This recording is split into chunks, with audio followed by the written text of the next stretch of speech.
வணக்கம் தமிழ் உறவுகளே, எப்படி இருக்கீங்க? சௌக்கியங்களா? உங்கள் பாசத்திற்குரிய ஜேகே பேசுகிறேன். நல்லா இருக்கீங்களா? நான் ஒரு விஷயங்களை சொல்கிறேன்னா அது என்னோடய அனுபவத்தை சொல்கிறது. நானாக கற்பனை பண்ணி சொல்கிறது கிடையாது. என்னோடய அனுபவம் என்னை பொறுத்த வரைக்கும் பெரிய விஷயம். எனக்கு 53 வயசு ஆச்சு. சரிங்களா? எனக்கு வெளிநாட்டில் மட்டும் ஒரு 30 இயர்ஸ் எக்ஸ்பீரியன்ஸ். சரிங்களா? ஸோ நான் ரொம்ப பார்த்தது வெளிநாட்டு வாழ்க்கையில் ரொம்ப கொடூரமான விஷயங்களை பார்த்துருக்கேன். நல்ல விஷயம் கம்மியாக பார்த்துருக்கேன். என்னென்னா, நான் வாங்கி வந்த வரமா இல்லை எனக்கு அமைந்த மனிதர்களால் நான் பார்த்ததெல்லாம் அது என்னன்றது எனக்கே தெரியல. முடிஞ்ச வரைக்கும் பார்த்தது சுயநலம், நம்பிக்கை துரோகம், துரோகம்,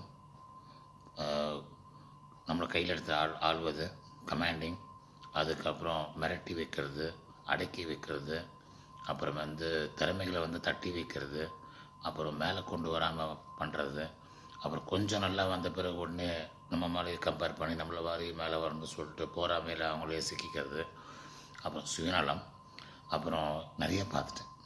நல்ல விஷயம் என்ன பார்த்தேன்னா, நமக்கு தெரியாத மனிதர்கள் நம்முடைய கஷ்ட காலங்களில் நம்முடைய நல்லா இருந்த காலங்களை பார்த்து தேடி பண்ண உதவிகள் இதெல்லாம் அதிசயமாக இருக்கும். எனக்கு நான் நிறைய கஷ்டங்கள் பட்டிருக்கேன். வெளிநாட்டில் நல்லா வாழ்ந்தேன்றதை விட நிறைய கஷ்டப்பட்டது அதிகம்.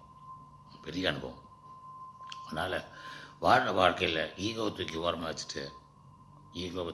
வச்சுட்டு முடிஞ்ச வரைக்கும் நம்ம என்ன பண்ணோன்னா, நம்ம நிலை என்ன, நம்ம எப்படி இருக்கணும்.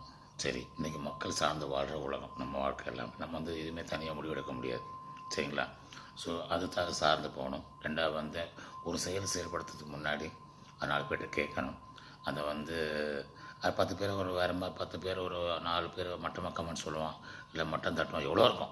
சரிங்களா?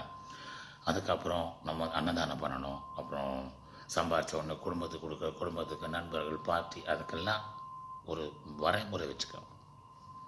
சேமிக்கணும், ரொம்ப சேமிக்கக்கூடாது. சேமிக்க பாவம் செய்யணும். சரிங்களா? ரொம்ப சேமிக்கக்கூடாது. ஓரளவு சேமிக்கணும். அன்னதான தர்மங்கள் செய்யணும். அப்புறம் உதவிக்கு ரெடியாக நிற்கணும். நம்மளும் உதவி பண்ணணும். அதே போல் உதவி பண்ணுறத தடுக்கக்கூடாது. உதவி கேட்குறன கேள்வி அணிக்கூடாது. ஏன்னா இன்றைக்கி அவனுக்கு நாளைக்கு நமக்கு. அது மாதிரி அதான் வெளிநாட்டு வாழ்க்கை. சரிங்களா?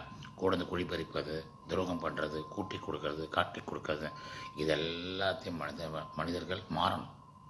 எஸ்பெஷலி மனிதர்கள், நம்மளை மாதிரி மனிதர்கள் மாறணும். சரிங்களா?